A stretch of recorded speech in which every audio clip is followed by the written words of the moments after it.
Hi friends, ಇವತ್ತು ಬೆಂಡಿ ಮಸಾಲ ಬಜ್ಜಿಗೆ ಏನೇನು ಬೇಕಂತ ಹೇಳ್ತೀನಿ. ಹಸಿ ಕಡಲೆಬೇಳೆ ಹಿಟ್ಟು, ಉಪ್ಪು, ಸೋಡಾ ಪುಡಿ, ಅಚ್ಚ ಖಾರದ ಪುಡಿ, ಧನಿಯಾ ಪುಡಿ ಮತ್ತು ಜೀರಾ ಪುಡಿ ಮತ್ತು ಸ್ವಲ್ಪ ಚಾಟ್ ಮಸಾಲ ಮಿಕ್ಸ್ ಮಾಡಿ ಇಟ್ಕೊಂಡಿದ್ದೀನಿ ಫ್ರೆಂಡ್ಸ್. ಈಗ ಫಸ್ಟು ನಾವು ಬೆಂಡೆಕಾಯಿ ರೆಡಿ ಮಾಡ್ಕೊಳ್ಳೋಣ. ನೀಟಾಗಿ ವಾಶ್ ಮಾಡಿ ಒಂದು ಡ್ರೈ ಕ್ಲಾತಿಂದ ನೀಟಾಗಿ ಒರೆಸ್ಕೋಬೇಕು ಫ್ರೆಂಡ್ಸ್. ಒರೆಸ್ಕೊಂಡಾದ್ಮೇಲೆ ನಾನು ಹೇಗೆ ಕಟ್ ಮಾಡ್ತಿದ್ದೀನಲ್ಲ ಸೇಮ್ ಅದೇ ರೀತಿ 4 ಪೀಸ್ ಆಗೋ ಥರ ಕಟ್ ಮಾಡ್ಕೋಬೇಕು.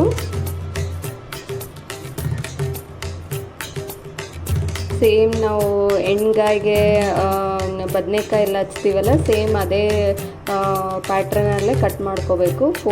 ಫೋರ್ ಸೈಡ್ಸಲ್ಲಿ ಬರೋ ರೀತಿ ಕಟ್ ಮಾಡ್ಕೋಬೇಕು ಫ್ರೆಂಡ್ಸ್. ಮುಂದೆ ಸ್ವಲ್ಪ ತೊಟ್ಟು ತೆಗೆದು ಇದು ಮಾಡ್ಕೊಳ್ಳಿ. ಆಮೇಲೆ ನೀರು ಇರಬಾರ್ದು ಫ್ರೆಂಡ್ಸ್.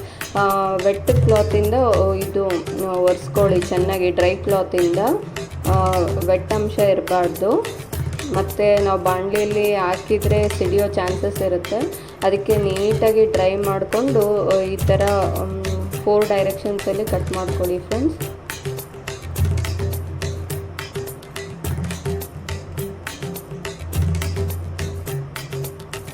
ಈಗ ಒಂದೊಂದು ಟೈಮ್ ಚಿಕ್ಕ ಮಕ್ಕಳು ಬೆಂಡೆಕಾಯಿ ತಿನ್ನೋಕ್ಕೆ ಇಷ್ಟಪಡ್ತಿರಲ್ಲ, ಅವ್ರಿಗೆ ಹೇಗಾದರೂ ತಿನ್ನಿಸ್ಬೇಕು ಅಂದರೆ ಈ ಥರ ಮಾಡಿಕೊಟ್ರೆ ತುಂಬ ಟೇಸ್ಟಿಯಾಗಿರುತ್ತೆ ಫ್ರೆಂಡ್ಸ್.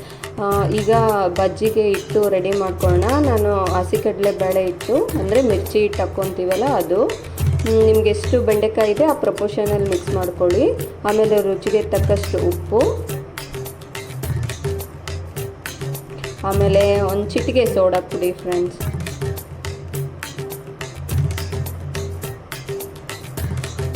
ಆಮೇಲೆ ನಾನು ಇದು ಚಾಟ್ ಮಸಾಲ ಮತ್ತು ಜೀರಾ ಪೌಡ್ರ್ 2 ಮಿಕ್ಸ್ ಮಾಡಿ ಇಟ್ಕೊಂಡಿದ್ದೆ. ಆಮೇಲೆ ಸ್ವಲ್ಪ ಧನಿಯಾ ಪುಡಿ ಆಪ್ಷನಲ್ಲು. ಇದು ಅಚ್ಚ ಖಾರದ ಪುಡಿ. ನಿಮಗೆ ಖಾರ ಬೇಕನ್ಸಿದ್ರೆ ಜಾಸ್ತಿ ಹಾಕ್ಕೊಳ್ಳಿ. ನಮಗೆ ಸ್ವಲ್ಪ ಜಾಸ್ತಿನೇ ಬೇಕು, ಅದಕ್ಕೆ 2 ಸ್ಪೂನ್ಸ್ ಹಾಕ್ತಿದ್ದೀನಿ ಫ್ರೆಂಡ್ಸ್. ಆಮೇಲೆ ನೀರು ಮಿಕ್ಸ್ ಮಾಡಿಕೊಂಡು ಅದು ಒಂಥರ ಕನ್ಸಿಸ್ಟೆನ್ಸಿ ಸ್ವಲ್ಪ ನೀರಾಗೆ ಬರಬೇಕು ಫ್ರೆಂಡ್ಸ್. ನಾವು ಸೇಮ್ ಆಲೂ ಬಜ್ಜಿ ಮಾಡ್ತೀವಲ್ಲ ಅದೇ ರೀತಿಯೇ ಬರಬೇಕು. ಸ್ವಲ್ಪ ನೀರ ಇರಬೇಕು. ಹಿಂಗೆ ಕೈ ಕೂಡ ಎತ್ತಿ ನೋಡಿಸಿದ್ರೆ ಅದು ನೀಟಾಗಿ ಫ್ಲೋ ಆಗಿ ಬರಬೇಕು ಫ್ರೆಂಡ್ಸ್.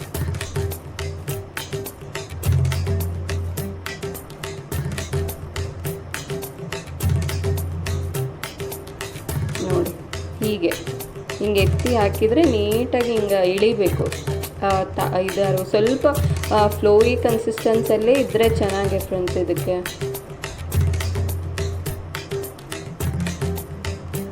ನೋಡಿ ಈ ಥರ ಡಿಪ್ ಮಾಡಿಕೊಂಡು ಎಲ್ಲ ಸೈಡ್ಸ್ ಹಿಂಗೆ ಸೇಮ್ ಮಿರ್ಚಿ ಹಾಕ್ತೀವಲ್ಲ ಅದೇ ರೀತಿ ಹಾಕಿ ರೆಡಿ ಇಟ್ಕೊಳ್ಳೋಣ.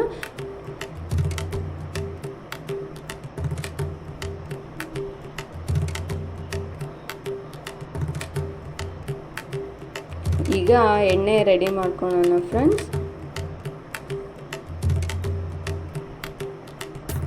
ಫ್ರೈ ಮಾಡೋಕ್ಕೆ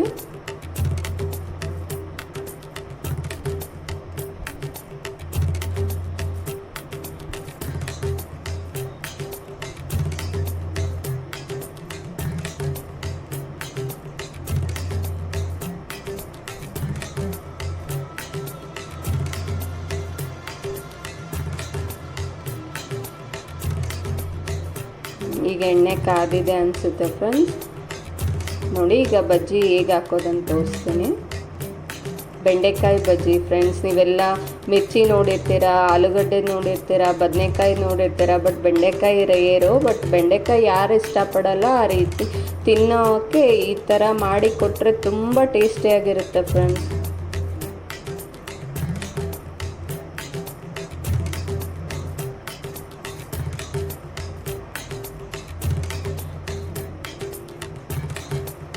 ಆಲ್ಮೋಸ್ಟ್ ಎಲ್ಲರ ಮನೆಯಲ್ಲಿ ಹೀರೆಕಾಯಿ ಬಜ್ಜಿ ಮಾಡ್ತಾರೆ, ಆಲೂಗಡ್ಡೆ ಬಜ್ಜಿ ಮಾಡ್ತಾರೆ, ಬದನೆಕಾಯಿ ಬೋಂಡ ಮಾಡ್ತಾರೆ, ಆಲ್ಮೋಸ್ಟ್ ಮಿರ್ಚಿ ಮಾಡ್ತಾರೆ. ಬಟ್ ಬೆಂಡೆಕಾಯಿ ರೇರು.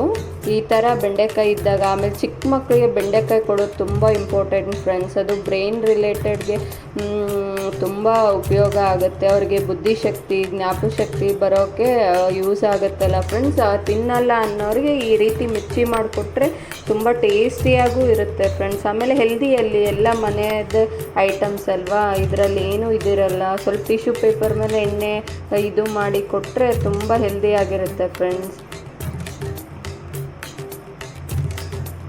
ಆಮೇಲೆ ಬೆಂಡೆಕಾಯಿ ಕೂಡ ಆರೋಗ್ಯಕ್ಕೆ ತುಂಬ ಒಳ್ಳೆಯದು ಫ್ರೆಂಡ್ಸ್.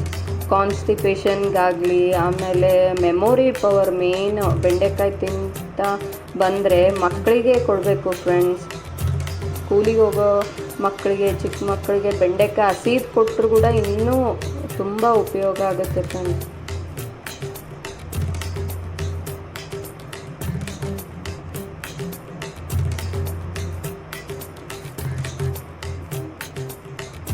ನೋಡಿ, ಈ ಥರ ಗೋಲ್ಡನ್ ಬ್ರೌನ್ ಬರಬೇಕು.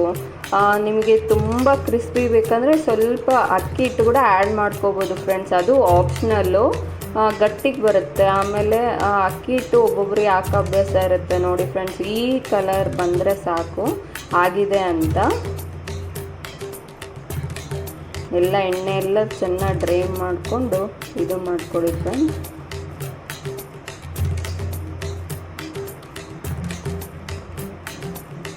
ನೋಡಿ, ರೆಡಿಯಾಗಿದೆ.